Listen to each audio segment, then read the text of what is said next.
ఎలా వస్తుంది సౌండ్? కరకరలాడుతుందా?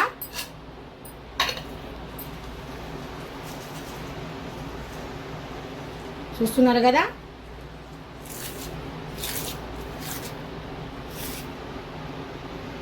ఇలాగా కరకరలాడి చిప్స్ మనం ఇంట్లోనే రెడీ చేస్తున్నాము. ఎలాగ ఏంటి రాండి చూద్దాం.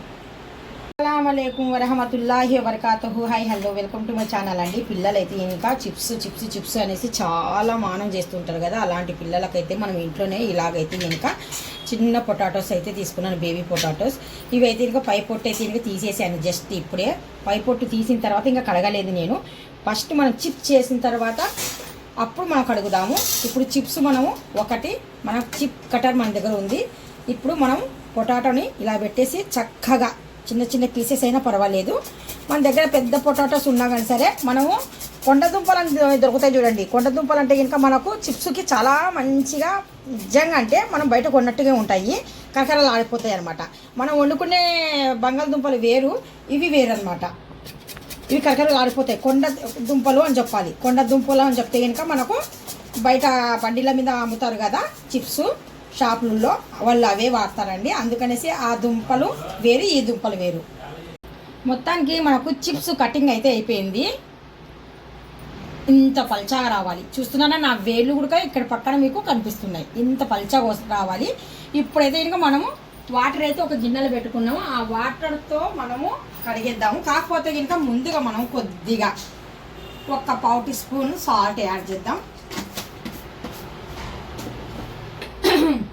ఇప్పుడు మనము ఈ చిప్స్ని ఈ వాటర్లో వేసేద్దాం శుభ్రంగా. ఇప్పుడైతే ఇంకా వీటిని బాగా మురికిపోయేంత వరకు మనం శుభ్రంగా అయితే ఇంకా ఒక్కసారి కాదండి, 2-3 సార్లు వాటర్ మార్చేద్దాం. చూస్తున్నారు కదా. మనం ఫస్ట్ టైం అయితే ఇంకా ఒక హోల్ ఉన్న జాలర్ది గిన్నె తీసేసుకొని అందులో వేసేద్దాము. ఒక వాటర్ అయితే మనం వంపేసాము. ఇది సెకండ్ వాటర్. మళ్ళీ రివర్స్లో మనము ఇంకొకసారి అయితే కడిగేద్దాము. చూస్తున్నారు కదా. ఇలాగ మనం తెల్లగా కడగడం వల్ల మనకు చిప్స్ కూడా చాలా చక్కగా వైట్ అండ్ వైట్ వచ్చేస్తాయి. మనకు కావాలంటే బ్రౌన్ పెట్టుకోవచ్చు, లేదంటే వైట్ అండ్ వైట్. చూస్తున్నారు కదా. ఇలాగ 2-3 సార్లు అయితే కడిగేద్దాం. ఇది రెండోసారి. ఇప్పుడు మనం చిప్స్ అయితే ఇంకా 3 సార్లు అయితే కడిగేసి శుభ్రంగా ఒక హోల్ ఉన్న గిన్నెలు అయితే ఇంకా వేసి ఇలాగ వదిలేస్తే మనకు డ్రై అవుతాయి. లైట్గా డ్రై అయిన తర్వాత మనము ఆయిల్ పెట్టేసి ఫ్రై చేద్దాం. మనకు ఆయిల్ అయితే హీట్ ఎక్కిందండి. నేను మరీ హై పెట్టకుండా మామూలుగా మీడియం పెట్టేసి వదిలేసాను. ఇప్పుడు జస్ట్ అయితే ఇంకా హై పెట్టాను. ఎందుకంటే ఇప్పుడు చిప్స్ అయితే మనం వేయబోతున్నాం కదా. చిప్స్ మనం ఫ్రై చేసేటప్పుడు కంపల్సరీగా హై ఉండాలి. ఇప్పుడైతే ఇంకా మనము నూనె వేడెక్కిన తర్వాత బిస్మిల్లా చిప్స్ అయితే వదిలేసాము. ఇలాగ వదిలేసిన చిప్స్కి ఇప్పుడే మనము కలపకుండా ఒక 2-3 మినిట్స్ వరకు మనం వేడి చేద్దాము. అలాగైతే ఇంకా చిప్స్ 1 by 1 విడిపోయి చక్కగా మనకు జాలపు కూడా తగలకుండా నీట్గా అయితే వచ్చేస్తాయి. చూడండి మరి ఎంత చక్కగా వచ్చేస్తాయంటే పిల్లలు చాలా హ్యాపీగా తినొచ్చు, మనం కూడా ఇవ్వచ్చు. ఎందుకంటే మనం బయట నూనె అనేవి వాళ్ళు కన్ఫ్యూజ్ చేసేస్తారు. మనకు నూనె మంచి నూనెతో వాళ్ళు చేయరు కదా. పిల్లలు హానికరంగా వాళ్ళ ఆరోగ్యం పాడైపోతుంది అనమాట బయట చిప్స్ తింటే. అప్పుడప్పుడు మనం ఇంట్లో ఇలాగ చేసి మన పిల్లలకు పెట్టవచ్చు, మనము తినవచ్చు. ఇప్పుడు చూస్తున్నారు కదా, అస్సలు ఒకటి అసలు ఎక్కడ టచ్ అవ్వలేదు. చూస్తున్నారు కదండి. ఈ విధంగా మనము ఫ్రై అయితే చేయాలి. మన కలర్ మన ఇష్టం అండి. బాగా ఇంకా ఎక్కువగా క్రంచిగా రావాలి అనుకుంటే ఇంకా కొద్దిగా బ్రౌన్ తీసుకోవాలి, లైట్ బ్రౌన్. ఇక్కడ మా ఇంట్లో మా అమ్మాయి అయితే ఇంకా ఇష్టపడడం లేదు. బ్రౌన్ అస్సలే వద్దు, నాకు వైట్ అండ్ వైట్ తీయండి మమ్మీ అంటుంది. అందుకనేసి నేను తన కోసం అనేసి ఇక్కడ వైట్ అండ్ వైట్ తీసేస్తాను. కరకరలాడతాయి.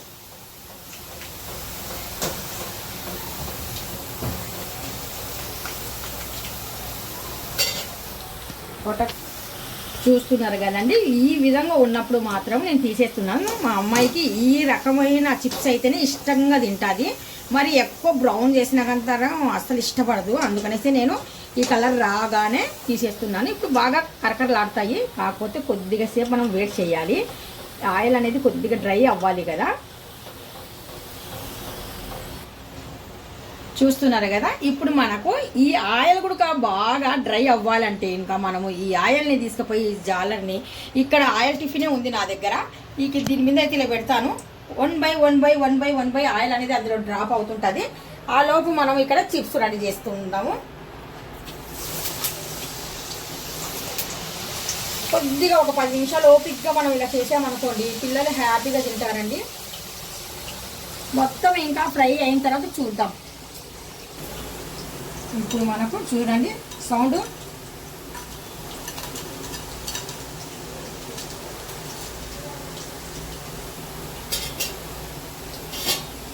చూస్తున్నారు కదా. ఇలాగ చక్కగా ఇంట్లో మనము పప్పు అన్నంతో తినొచ్చు, టైంపాస్కి తినొచ్చు, సాయంకాలం స్నాక్స్ లాగా తినొచ్చు. ఇప్పుడు మొత్తం ఫ్రై అయిన తర్వాత మనం చూద్దాం, సరేనా. ఇక్కడ మనం ఫ్రై చేస్తున్నాం, ఇంకా కొద్దిగా ఉన్నాయి. మొత్తానికి అయితే ఇంకా లాంగ్ లెంత్ అయిపోతే ఇంకా మీరే బోర్ కొడుతుంది అంటారు. అందుకనేసి నేను మొత్తానికి ఫ్రై చేసిన తర్వాత చూపిస్తాను. సేమ్ ఇంకా అన్ని ఇలాగే ఫ్రై చేస్తాను.